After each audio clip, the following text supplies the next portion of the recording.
ہے اس کی بنیاد پہ جو 9ویں کا اور 11ویں کا امتحان ہے وہ کیلکولیٹ کرتے ہیں. کلیئر ہو گیا جی؟ اب آ جائے جی تیسری کیٹیگری پہ. اب ہم نے سوچا تھا کہ جنہوں نے گریڈ 10ویں کا اور 12ویں کا امتحان دینا ہے ان کے ساتھ کیا کیا جائے. تو ان سے فیصلہ یہ ہوا ہے کہ جنہوں نے اپنے کلاس 9 کے اور کلاس 11 کے سارے مضمون پاس کیے ہوئے ہیں ان کو پروموٹ کر دیا جائے. جنہوں ایسے اسٹوڈنٹ ہیں جو کہ 40% سبجیکٹس میں فیل ہو چکے ہیں 9ویں میں اور 11ویں میں، ان کو پاسنگ مارکس دے دیے جائیں گے. ان کو اور کچھ نہیں گریڈ نہیں کیا جائے گا، پاسنگ مارکس دے دیے اپ ٹو 40%. یعنی کہ جو ٹوٹل امتحان ہے اس کے 40% مضامین میں اگر کوئی فیل ہوتا ہے تو اس کو پاسنگ مارکس دے دیے جائیں گے 9ویں اور 11ویں کے بنیاد کے اوپر. اس کے بعد آ جاتی ہے جی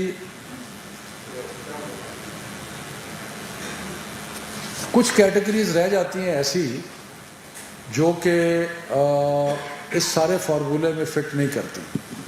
وہ کیٹیگریز کیا ہے؟ ایسے لوگ جو کہ اپنے 11ویں کے امتحان پہ سیٹسفائیڈ نہیں ہیں. وہ سمجھتے ہیں کہ اگر ہمیں موقع ملتا تو ہم 12ویں کے امتحان میں اپنی گریڈ کو مزید امپروو جو ہے وہ کر سکتے تھے. ایک کیٹیگری یہ ہوگی. دوسری کیٹیگری یہ تھی کہ جن لوگوں نے 11ویں کا امتحان نہیں دیا تھا لیکن وہ کمپوزٹ امتحان دے رہے تھے 12ویں کا اور ان کے پاس 11ویں کا رزلٹ ریلائی کرنے کے لیے نہیں ہے. یہ دوسری کیٹیگری ہوگی. تیسری کیٹیگری وہ تھی جو چند مضامین میں امتحان دینا چاہتے تھے. مثلا کئی لوگ ہیں جو میڈیکل سے انجینئرنگ میں آ کے میتھمیٹکس کے امتحان دینا چاہتے ہیں اور وہ سارا امتحان نہیں لے رہے تھے، وہ چند مضامین میں امتحان دے رہے تھے. اور چوتھی کیٹیگری ان کی ہے جو 40% سے زیادہ مضامین میں فیل ہو گئے تھے، یعنی کہ وہ پاس مارکس کی اس میں نہیں آتے. تو ان 4 کیٹیگریز کے لیے ہم نے فیصلہ کیا ہے کہ ایک اسپیشل امتحان لیا جائے گا کیونکہ یہ تھوڑا نمبر ہوگا اور یہ امتحان حالات کے مطابق سپٹمبر اور نومبر کے درمیان لیا جا سکتا ہے. میں پھر ریپیٹ کرتا ہوں کیونکہ بہت سارے لوگ دیکھ رہے ہیں اس چیز کو، خاص طور پہ بچے ہمارے دیکھ رہے ہیں کہ اسپیشل ایگزامز کن کے لیے ہوگا. نمبر 1 جو اپنے گریڈ جو ان کا کلاس 11 کا رزلٹ ہے جس کی بنیاد پہ ان کو یونیورسٹی میں جانا ہے اور باقی کیونکہ 12ویں کا امتحان نہیں ہو رہا تو ان کو اگر وہ سیٹسفائیڈ نہیں ہے تو ان کو موقع ملے گا کہ وہ ایک اور امتحان میں بیٹھ سکیں. لیکن یہ تھوڑی کیٹیگری ہوگی، تھوڑے لوگ ہوں گے. دوسرے وہ کہ جو کمپوزٹ امتحان دے رہے تھے اور اس میں کئی پرائیویٹ اسٹوڈنٹس ہیں، باقی لوگ ہیں جو ایک ساتھ ہی 12ویں کا امتحان دے رہے تھے اور ان کے پاس 11ویں کا رزلٹ نہیں ہے، وہ ہو گئے.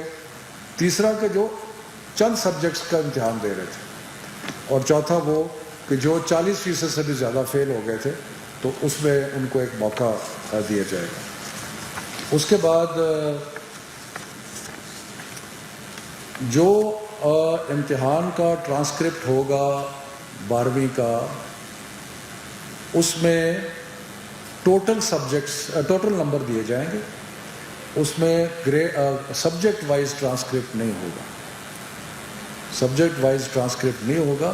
جو ان کے 11ویں کے ٹوٹل نمبر ہیں ان میں 3% ایڈ کر کے وہ ان کا رزلٹ جو ہے وہ اس کا کیلکولیٹ ہو جائے گا.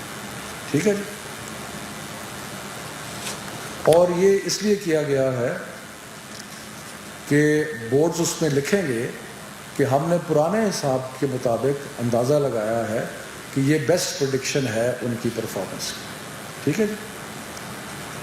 جن بچوں نے اسپیشل ایگزام میں حصہ لینا ہے ان سے ریکویسٹ ہے کہ وہ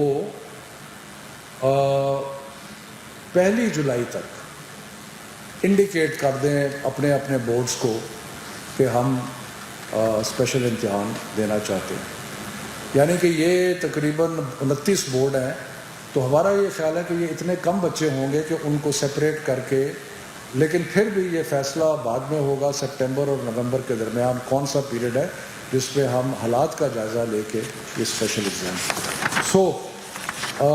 میرا خیال ہے کلیئر تو ہے، لیکن ایک دفعہ میں اگر تھوڑا سا دوبارہ رپیٹ کر دوں، کئی دفعہ کنفیوزنگ ہو جاتا ہے.